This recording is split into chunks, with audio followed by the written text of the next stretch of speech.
There comes a time in your healing journey when it's time to take away the names and the faces.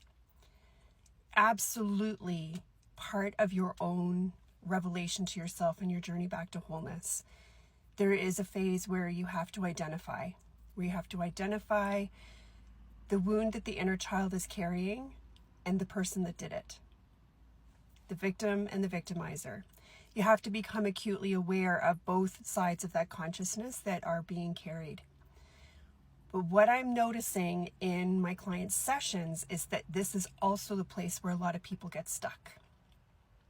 So as long as you have an awareness that your father abandoned you, or your mother was a narcissist, or whatever the story was that played out in your reality, as long as you have that awareness, the ego has that awareness too. And here's where the stuck comes into it. The ego will then seek validation. It will long for the apology. It will long to be seen, and it will point fingers and blame. This is why I am the way I am, and I am trying to heal it. That may even be a part of the narrative. I am trying to heal this, but it happened because of you, mom or dad or whoever else it happened to be. That is a never-ending cycle. That is a never-ending loop. That is where healing stops. Because through the lens of your soul, you casted those actors in your life in order to ensure that the victimizer consciousness played out in your relationship, because that would then also ensure that you would come to a point in your journey where you would do the deep healing work. Every person that has ever shown you not love has been a catalyst and a teacher, so that in your lifetime you will come into unconditional love and acceptance for yourself. When we're surrounded by people that love us and see us and treat us well and cherish us, there's never a need for us to go within.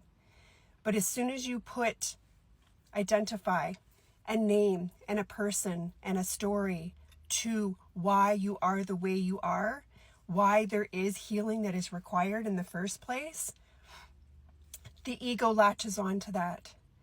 So the deeper truth is that your nervous system is what is in need of healing. And in the nervous system's vocabulary with you, in the signals that it sends you, that is your inner child speaking to you. So if you have, we'll go with an abandonment wound trauma, that means that you are over people pleasing and you over attach to people, and maybe you're jealous with your partner because you're afraid that your partner's going to leave you. Like, however that plays out for you, it's not because you're broken. It's not because you're not worthy of love. And it's also not because of the parent that did whatever the parent did to you.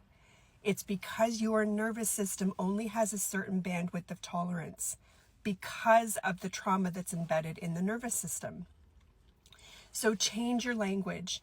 Change the way that you phrase, the way you speak to yourself, the way that you speak to your partner, your friends, your healers, in a way that is at its core the very truth of what you are working through. And that is, perhaps you want to call it inner child healing, but you are working with your nervous system to reteach it, to overwrite it, and to encode new codes into it that allow for a more supportive way for you to show up in your relationships and in your life. The bandwidth in your nervous system can be very, very small. I'm only okay under these certain circumstances. And then you need to work with your nervous system in order to start to increase that bandwidth so that you can still be okay, fully present, and in your body all the time. Because that is who you really are. And that is who your soul came to be and how your soul came to experience your reality through you. So, it is important that you identify in your healing journey what is going on and why you behave the way you do and why you get triggered the way you do and all of the things.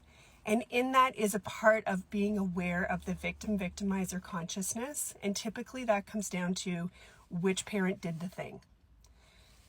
Many people bypass into, well, it wasn't their fault. They had an abusive parent or whatever. Fine, fair enough. But that dishonors the inner child's experience. So we have to keep going. Then you can often go into, well, they owe me an apology, whether it's conscious or unconscious, and I can't heal from this until they take accountability for what they did to me, which is not true. Your relationship is with you and your inner child and your higher self and your God consciousness. It's all just you. In the eyes of the universe, there's only you on this journey. So just be aware that you can get caught. You can be working through your stuff. Oh, I'm aware of it now. Oh, I know why it's there. Oh, I know when I'm reacting from that trauma or wound.